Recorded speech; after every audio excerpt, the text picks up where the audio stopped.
1 mètre, 2 mètres, 3800 mètres de haies. Depuis 2 ans, Hubert de Vigne reconstitue un bocage sur ses pâtures. Il en faut au moins 90 mètres linéaires par hectare.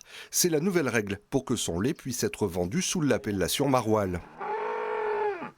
Ça peut avoir une incidence sur le confort des bêtes qui peuvent se mettre à l'abri d'une haie.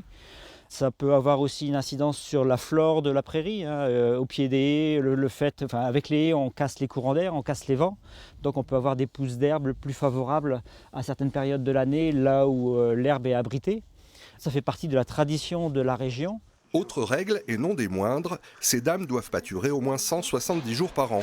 Pour le reste, la quantité de matière sèche dans leur ration, comme l'ensilage de maïs, est considérablement réduite. Allez ! Il y a à la fois des contraintes et des avantages. La contrainte, c'est de conduire des bêtes en prairie, à l'herbe. Donc il y a une somme de travail autour des animaux qui est plus importante.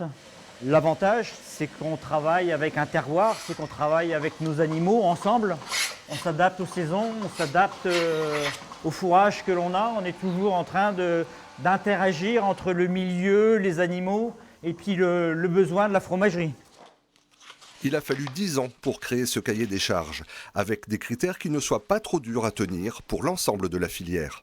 Le challenge, c'est de pérenniser le système et que la concurrence des systèmes bio ou des systèmes plus industriels, plus conventionnels, plus hors sol, ne viennent pas grignoter les volumes de lait et faire que notre production laitière devienne exsangue et ne satisfasse plus les besoins de nos transformateurs. Le maroilles, image de marque d'une région, une qualité qui rapporte aussi. Aujourd'hui, 20 € de plus par 1000 litres de lait fourni. Et si tout le monde joue le jeu, ça peut même rapporter plus.